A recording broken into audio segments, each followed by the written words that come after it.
সহজ, কারণ ও কিছুই কিনে না নিজে, নাথিং, মাথা থেকে ওর জেলও কিনে না ও মাথার। So yeah, it's easier for me. তুমি নিজেই বলো, পয়েন্টেড ইনফরমেশন যেটা জানতে চাচ্ছি ওটা না বলছো, আমার নামে কমপ্লেইন করতে বলে না। অবধি কিছু কিনে না। কেমন লাগছে আসলে রাজস্থানটা কেমন লাগছে?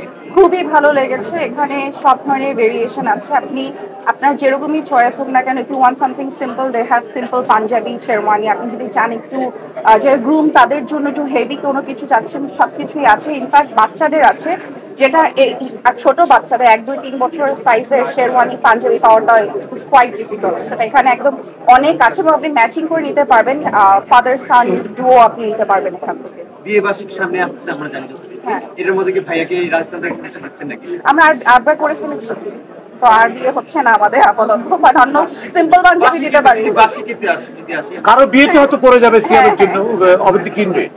মুকিত ভাই যদি বিয়ে করেন আমরা অবশ্যই। এবং আপনি এখন অনেক ইয়াং। আচ্ছা অন্য কথা জিজ্ঞেস করছি, দাদা তুমি কিছু বলছো না কেন? সিয়াম ভাই, ঢাকা রাজস্থানের প্রথম রাত উদ্বোধন হচ্ছে, ঢাকাবাসীর উদ্দেশ্যে রাজস্থান সম্পর্কে বলুন। আমি নিজেই তো ঢাকাবাসী, আমি কি না, সম্মানিত ক্রেতা সাধারণ উদ্দেশ্যে বলুন। ফার্স্ট লাইনটা আপনি যদি এটা মিস করে থাকেন তাহলে প্রথমটাই আমি এটাই বলেছিলাম যে তাদের অলরেডি রেপুটেশনটা কতটুকু ভালো আছে এটা আপনারা তাদের কটার শাখা আছে এবং কোথায় কোথায় আছে সেটা দেখেই বুঝতে পারবেন। সো রাজস্থান ধানমন্ডি 27 নম্বরে প্রথম ব্রাঞ্চ ওপেন করেছে, কিন্তু রাজস্থান কিন্তু নতুন না, it's a trusted brand. So আমি হ্যাপি যে আমি আমার যারা অডিয়েন্স আছে, যারা কাস্টমার আছেন, ফিউচার কাস্টমার আছেন, তাদেরকে বলতে পারি যে ছেলেদের জন্য একটা বিউটিফুল অপশন ক্রিয়েট হলো। তো আপনারা যখনই কোনো ট্রেডিশনাল কেনাকাটা করবেন তার আগে আপনারা একবার চেক আউট করতে পারেন। আমার মনে হয় আপনারা কেউ নিরাশ হবেন না, অনেক বেশি অপশনস পাবেন। সো এই প্রোগ্রামটা অ্যারেঞ্জ করার জন্য particularly Gautam da, thank you so much. Gautam da, এটা এত সুন্দর একটা অ্যারেঞ্জমেন্টের জন্য, যেখানে আমরা নিজে আসলে না আসতে বুঝতে পারতাম। Thank you. সো এটা আমাদের জন্য ভালো হলো। আচ্ছা, পার্টিতে আবার সিনেমা শেষ হলো,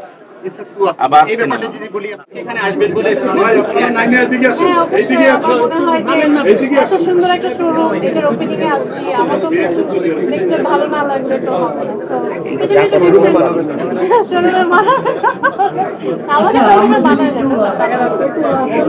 শুধু রাজস্থান নিয়ে কথা হোক।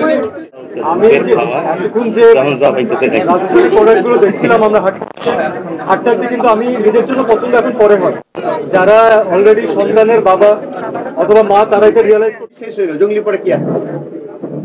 জঙ্গলির পরে কি আসছে এটা আসলে টু বি অনেস্ট ভদ্র ফারিন বলেছে, ভদ্র আসছে, প্রডিউস বাই ফারিন। তো এটার পরেই আমরা জঙ্গলি থেকে আমরা দর্শকের এত অসাধারণ ভালোবাসা পেয়েছি, এবং সেই ভালোবাসাটা আমার মনে হয় যে হলে আমরা পেয়েছি, দেশের বাইরে পেয়েছি, ফ্যান্টাস্টিক একটা রান দিয়েছে। ওটিটিতে আমরা প্রথম ব্রডকাস্ট, তখন আমরা ভালোবাসা অন্যভাবে পাচ্ছি যে বাংলা ভাষাভাষী যত মানুষ আছেন, এর পরের জন্য হয় না যে দায়িত্বগুলো আস্তে আস্তে করে একটু কেমন জানি চেঞ্জ হতে থাকে, মনে হয় যে আরো ইন্টারেস্টিং কিছু করতে হবে। সো এর কয়েকদিন আগে হলে আমি খুব স্ট্যাটিক অ্যান্সার দিতে পারতাম না, তবে এখন কনফিডেন্টলি বলতে পারি যে সামনে যে পাইপলাইন, যে লাইন আপটা আছে, ইন্টারেস্টিং কিছু হবে। কি হবে সেটা ক্লিয়ারলি না বলি, কারণ ওই দায়িত্বটা ডিরেক্টর এবং প্রডিউসারের জন্য রেখে দিই। তবে যা হতে যাচ্ছে ফ্যান্টাস্টিক কিছু হতে যাচ্ছে। অডিয়েন্সকে আমরা বোর করবো না, অডিয়েন্সকে এনগেজ করার মতো কিছু হতে যাচ্ছে।